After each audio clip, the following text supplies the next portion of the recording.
Hello friends, എല്ലാവർക്കും Shamas recipe ബോക്സിൻ്റെ പുതിയൊരു വീഡിയോയിലേക്ക് സ്വാഗതം. ഇന്ന് വളരെ ഈസി ആയിട്ട് തയ്യാറാക്കാൻ പറ്റുന്ന ഒരു ചിക്കൻ്റെ റെസിപ്പി ആയിട്ടാണ് വന്നിരിക്കുന്നത്. Andhra style chilli chicken.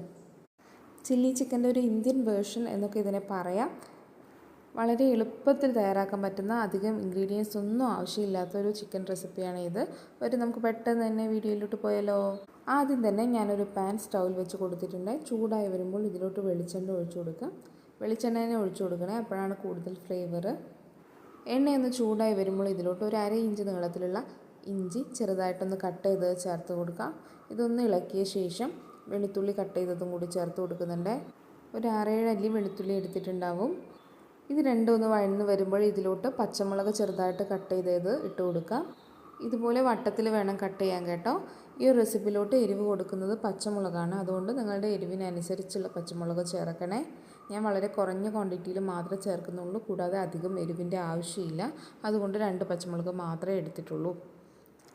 ഇനി ഇതിലോട്ട് 2 മീഡിയം സൈസ് സവാള അരിഞ്ഞത് ചേർക്കുന്നുണ്ട്. നീളത്തിലല്ല, ചെറിയ ചെറിയ കഷ്ണങ്ങളായിട്ടാണ് കട്ട് ചെയ്തെടുത്തിട്ടുള്ളത്. ഇനി ഇത് നന്നായിട്ടൊന്ന് വഴറ്റിയെടുക്കണം. പെട്ടെന്ന് വാടി കിട്ടുന്നതിനായിട്ട് ഇതിലോട്ട് ഒരു 1/2 ടീസ്പൂൺ ഉപ്പ് ചേർത്ത് കൊടുക്കാം. ശേഷം വീണ്ടും ഇളക്കി കളറൊന്ന് മാറി തുടങ്ങുമ്പോൾ ഇതിലോട്ട് മല്ലിയില ചെറുതായിട്ട് അരിഞ്ഞതൊന്ന് ചേർക്കാം. ശേഷം നമുക്ക് ഇതിലോട്ട് ആവശ്യമായ മഞ്ഞൾപ്പൊടി ചേർത്ത് കൊടുക്കാം. ഞാൻ 1/2 ടീസ്പൂൺ മഞ്ഞൾപ്പൊടി ചേർക്കുന്നുണ്ട്. വീണ്ടും മിക്സ് ചെയ്തതിൻ്റെ പച്ചച്ചുവയൊക്കെ മാറി വരുന്നത് വരെ നന്നായിട്ട് വഴറ്റിയെടുക്കണം. സവാളയൊക്കെ ഒരുവിധം വാടി വന്നിട്ടുണ്ട്. ഇനി ഇതിലോട്ടൊരു 1/4 ടീസ്പൂണിനടുത്ത് ഗരം മസാല ചേർത്ത് കൊടുക്കാം. ഒന്ന് വീണ്ടും മിക്സ് ചെയ്തെടുത്ത ശേഷം നമ്മൾ ക്ലീനാക്കി വെച്ച ചിക്കൻ ഇതിലോട്ട് ചേർത്ത് കൊടുക്കാം. ചിക്കനും കൂടി ചേർത്ത് കഴിഞ്ഞാൽ നന്നായിട്ടൊന്ന് മിക്സ് ചെയ്ത് ചിക്കനൊന്ന് കുക്കായി വരുന്നവരെ നമുക്ക് അടച്ച് വെച്ച് വേവിക്കാം. ലോ ഫ്ലെയിമിലിട്ട് വേവിച്ചെടുത്താൽ മതി. എക്സ്ട്രാ വെള്ളമൊന്നും ചേർക്കേണ്ടതില്ല കേട്ടോ. അതിന് മുന്നോടിയായിട്ട് ഇതിലോട്ട് 2 ടീസ്പൂൺ സോയാ സോസ് കൂടി ചേർക്കുന്നുണ്ട്.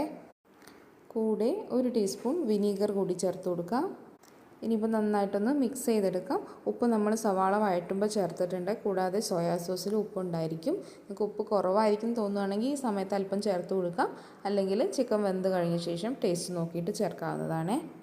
ഇനി ഇത് അടച്ച് വെച്ച് കുക്ക് ചെയ്തെടുക്കുന്നുണ്ട്. ഇപ്പോൾ ചിക്കൻ കണ്ടില്ലേ, വെള്ളമൊക്കെ ഇറങ്ങി നന്നായിട്ട് കുക്കായിട്ട് വരുന്നുണ്ട്. ഇടയ്ക്കിടയ്ക്ക് ഇതുപോലെ ഒന്ന് തുറന്നു കൊടുത്ത് ഇളക്കി കൊടുക്കാൻ മറക്കല്ലേ. എനിക്കിപ്പോൾ അല്പം ഉപ്പിൻ്റെ കുറവ് തോന്നിയതിനാൽ ഞാൻ ഉപ്പ് ചേർത്ത് കൊടുക്കുന്നുണ്ട്. വീണ്ടും നന്നായിട്ട് മിക്സ് ചെയ്തെടുക്കാം കേട്ടോ. ഈ ആന്ധ്ര സ്റ്റൈൽ ചില്ലി ചിക്കൻ നമ്മുടെ ദോശ, ചപ്പാത്തി, ചോറ് ഇതിലോട്ടൊക്കെ നല്ല കോമ്പിനേഷനാണ് കേട്ടോ. ഇപ്പോൾ നമ്മുടെ ചിക്കനൊക്കെ നന്നായിട്ട് കുക്കായിട്ട് നല്ല രീതിയിൽ ഡ്രൈ ആയിട്ട് കിട്ടിയിട്ടുണ്ട്. നമുക്കിനിയും ഫ്ലെയിം ഓഫ് ചെയ്ത് കൊടുക്കാം. ഒരു സേവിങ് പ്ലേറ്റിലോട്ട് മാറ്റാം. അങ്ങനെ വളരെ സ്വാദിഷ്ടമായിട്ടുള്ള ആന്ധ്ര സ്റ്റൈൽ ചില്ലി ചിക്കൻ ഇവിടെ റെഡിയായി കിട്ടിയിട്ടുണ്ട്. എല്ലാവരും ഇതുപോലെ തയ്യാറാക്കി നോക്കി ഫീഡ്ബാക്ക് കമൻ്റായിട്ട് അറിയിക്കുമല്ലോ. ഓവറായിട്ട് മസാലകളൊന്നും ഇല്ലെങ്കിലും വളരെ ടേസ്റ്റി ആയിട്ടുള്ള റെസിപ്പിയാണ് ഇത്. തീർച്ചയായും എല്ലാവരും തയ്യാറാക്കി നോക്കണേ. റെസിപ്പി ഇഷ്ടപ്പെട്ടാൽ ലൈക്ക് ചെയ്യാനും ഫ്രണ്ട്സിനും റിലേറ്റീവ്സിനൊക്കെ ഷെയർ ചെയ്ത് കൊടുക്കാനും മറക്കല്ലേ. ചാനൽ ഇതുവരെ സബ്സ്ക്രൈബ് ചെയ്യാത്ത കൂട്ടുകാരുണ്ടെങ്കിൽ സബ്സ്ക്രൈബ് കൂടി ചെയ്തൊന്ന് സപ്പോർട്ട് ചെയ്യൂ. വീണ്ടും പുതിയൊരു അടിപൊളി റെസിപ്പിയായിട്ട് കാണാം. താങ്ക്